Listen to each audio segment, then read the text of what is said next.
Hey everybody, welcome to the SkyLounge, and this is Overanalysis Paralysis. Today, I want to talk about why and how Star Wars tells Super Bowls, and very simple, I'm just going to be explaining the plot of both, the Super Bowl and the Star Wars episodes, and at the end of the video, you let me know what you fucking think, but this is what I surmise, this is what I fucking summarize, these are the fucking plot points I picked up, and, I'll explain a little bit after each of the fucking episodes, and, fuck it, we're gonna try to fucking guess and maybe predict Super Bowl 53 and 54, obviously episode number 7 and episode number 8. We don't have the title to episode number 9 yet, so I'm not even going to try at that shit because we don't have a plot, we don't have anything, so let's get at it. Episode number 1, A Phantom Menace, Super Bowl 47, Baltimore Ravens versus the San Francisco 49ers, where the Baltimore Ravens won 34-31.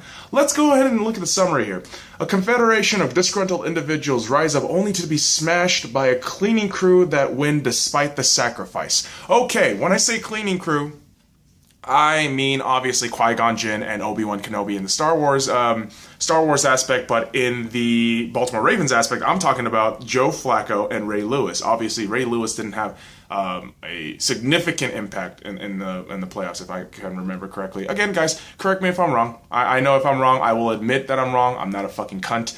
But Joe Flacco, the young buck, came out of nowhere and became a hero, just like Obi-Wan Kenobi. Just like Obi-Wan Kenobi overcame this phantom threat, which I like to call Colin fucking Kaepernick. Okay, and you know what's going on right now? As of this recording on September 3rd, 2018, Colin Kaepernick is going to be part of the Nike campaign, believe in something and for sacrifice everything. So some crazy ass slogan. I'm probably gonna do a fucking video about that shit, or maybe just do it on the podcast tomorrow. Hint, hint, check out the podcast tomorrow at the SkyLounge. But again, a Phantom Menace who, at the end of the day, was an overhyped and kind of ballooned up talent. And it's kind of the same situation with Darth Maul, where it's funny, even when we analyze it like this, Darth Maul is essentially Colin Kaepernick because he has overstayed his welcome in the Star Wars universe, and he's still fucking alive somehow.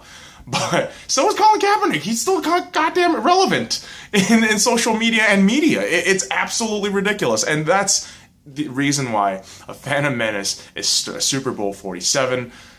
Colin Kaepernick. Jesus fucking Christ. Fucking mediocre-ass quarterback. Alright, let's move on to Star Wars episode number 2. Attack of the Clones. Super Bowl 48. Seattle Seahawks versus the Denver Broncos, where the Seattle Seahawks dominated 43-8 against the Denver Broncos, destroying Peyton Manning while doing so. Let's actually read the summary of this little pair here.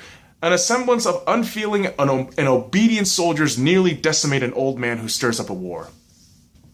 That sounds like Peyton. That sounds like Peyton, who was pretty much going, he wasn't having a fantastic season, relatively speaking, but really, that safety in that first, good God, was it the first play? It was a fucking fumble and a safety. It was terrible.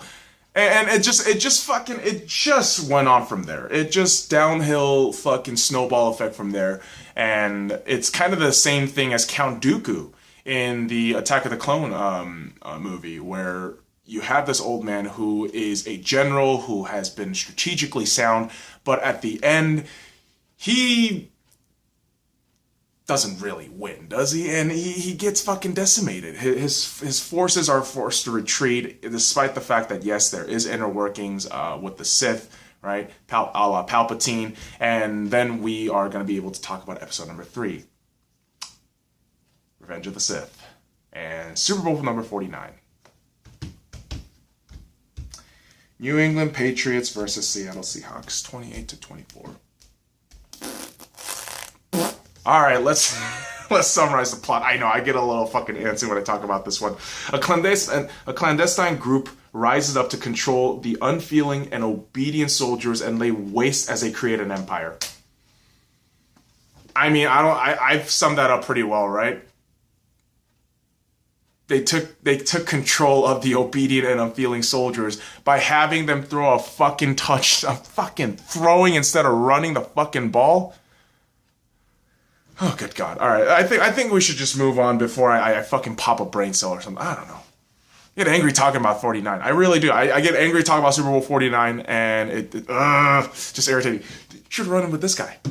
Huh? This is why I fucking brought this out to represent Super Bowl 49. So Revenge of the Sith, it's kind of the same thing where Anakin could have just done the right fucking thing, and we would have been okay. We would have been okay.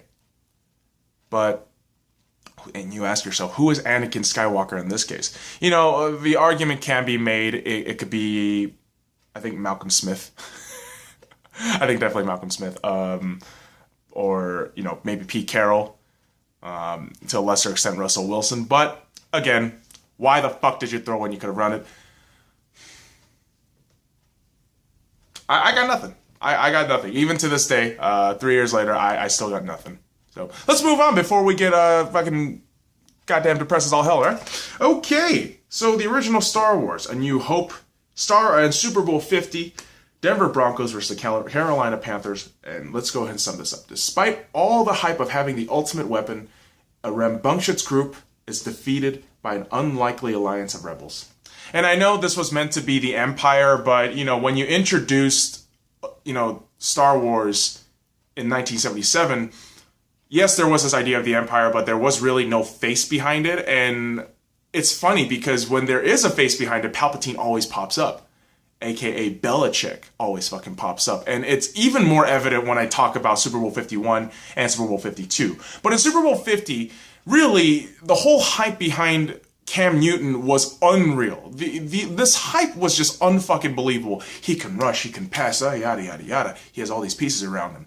And the hype was so unbelievable, and it's kind of like the Death Star. Remember that line? Remember that fucking scene when they're debating amongst the generals and the admirals and shit, and Darth Vader's there.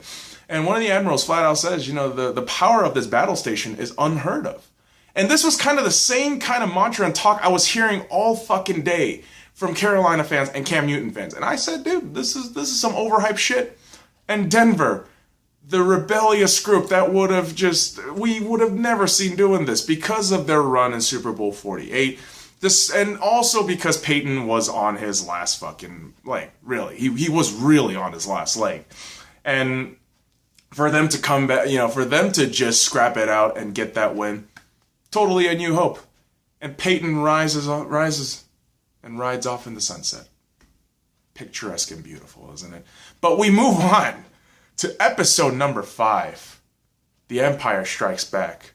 And the aptly connected Super Bowl, which for me started all of this. And this started 2 years ago when I made that analogy to my buddy who is a Patriots fan, and I said, you know, this is exactly Empire Strikes Back, because I said this in the start of the second half. I think the Patriots are gonna try to do something. They're gonna do some crazy shit and try to come back. I don't fucking know, but let's read this out, because we all, if you're not familiar with this Super Bowl, I implore you to look this shit up, because it is hilarious. This Super Bowl was probably the most hilarious fucking Super Bowl I've seen in a long time. And so let's talk about Super Bowl 51 and The Empire Strikes Back by summarizing it. The Empire is back to wreak havoc on an unsuspecting alliance of rebels who were getting arrogant and impatient for their own good. Sums up Atlanta, right? I mean, it really does sum up Atlanta. There was all this hype. It's a young squad, young core, a lot of fucking great pieces around them. And it was kind of the same thing with the rebels in Star Wars. You know, Han, Leia, Luke. I mean, they thought they were all the shit. And Luke was told by Master Yoda, don't fucking go to Cloud City. And any fucking person with the brain could have told Kyle Shanahan, not Kyle Shanahan, I'm sorry, was it Kyle Shanahan or fucking the goddamn offensive coordinator and the goddamn head coach of the Atlanta Falcons? Somebody told them, hey, you should just pass. Just keep passing. You know, you were so great in the running and throwing tandem, you know, in that game, in the running and throwing game tandem, but just throw. Just ignore the rushing, just throw it. Arrogant and impatient. And that's how you fucking get killed, boys and girls. And let's talk about the last episode of the original trilogy. Episode number 6, The Return of the Jedi, and Super Bowl 52. The Philadelphia Eagles versus the New England Patriots, where the Philadelphia Eagles destroyed the hopes of New England fans by defeating them 41-33. And let's go ahead and sum this up. The Empire is finally destroyed by an alliance that seemed to have absolutely no chance to come out with a victory. And if you watch The Return of the Jedi, logistically there was no goddamn way the fucking rebels should have won with Ewoks and goddamn computer hacking and the bullshit fucking shit-ass Death Star. And really, that Death Star is representation of the fucking Patriots organization in Super Bowl 52. Because that defense was horrid. I mean, the first half for the Patriots was kind of questionable at best. And for them to end up in the situation where they lost in that fucking that last play, you lost in that last play. That, my friend, is how you get slaughtered by Ewoks in a Millennium Falcon. Good Lord. I know, you know what's weird? I know I'm going to post this, and I know a lot of you might say, what the fuck is he talking about? There's no coherence to whatever fuck he's saying. I'm telling you though, man, the fun thing about these Super Bowls is, obviously, they tell a story. And movies goes without saying. The whole point is it's a visual story. It's a visual story medium. And for us to try to connect them, it's fun. It's fun. And we get to really analyze and really try to, like, for me, it's understanding. For me, ultimately, this is try to understand what's going to happen in the sport. And this actually brings us to a great point of trying to figure out who's going to get Super Bowl 53 and Super Bowl 54 by talking about the new trilogy. Episode number 7, The Force Awakens, and episode number 8, The Last Jedi. So let's talk about episode number 7. And I know there's a lot of fans right now. New trilogy is not your fucking flavor, not your goddamn cup of poison. But The Force Awakens is the idea that an individual rises up from nowhere with the versatility and the assets and versatility, and rises up to fight an Empire-esque group that will prove to be tough and lay waste to a lot of potential rivals. But the small group of rebels, the small individual, is able to rise up and conquer, despite all of the negativity surrounding the team or negativity surrounding the group. And so it's so funny, and I know I'm going to get flack for this. I would honestly say it's between 3 teams. If we're talking about Rey, the character, and obviously I'm talking about Rey, the character. Rey, The Force Awakens, it's pretty obvious the whole title is meant for Rey, who is, discovering her new power despite her never learning the proper training method of the Force or any kind of Jedi training at all. And she comes up and she fucking surprises us out of nowhere. And the 3 teams that remind me of that are the Chicago Bears, the New York Jets, and the Cleveland Browns. And the Empire-esque team that I can only imagine are the Patriots, the Steelers, or the New Orleans Saints. So I'm thinking, man, that would be some crazy shit if it was like a Bears and Steelers. Like, a Bears and Steelers Super Bowl would be fucking fun to watch. A great offensive team in the Steelers, who is Empire-esque, who have the most Super Bowls in NFL history, versus the Chicago Bears, who will be entrusting a lot of their hopes on, their young QB, Mitchell Trubisky, who is, I believe, in his 2nd or 3rd year at this point. And so that will be interesting to watch. And I really, if any of those 3 teams I named, the fucking New York Jets, Chicago Bears, or goddamn Cleveland Browns, make it in, holy shit. And why do you say Cleveland Browns and the New York Jets? Because Baker Mayfield, Sam Darnold. I think those 2 quarterbacks are gonna make headlines. I think they're gonna do some crazy shit. And so when we talk about The Last Jedi, episode number 8, Super Bowl 54. Let's talk about The Last Jedi, because I've talked about The Last Jedi with other people, but, to be pretty fucking fair, there was no goddamn plot. The whole idea is The Last Jedi. And The Last Jedi, Guys, correct me if I'm wrong. I think it's going to be the Philadelphia Eagles.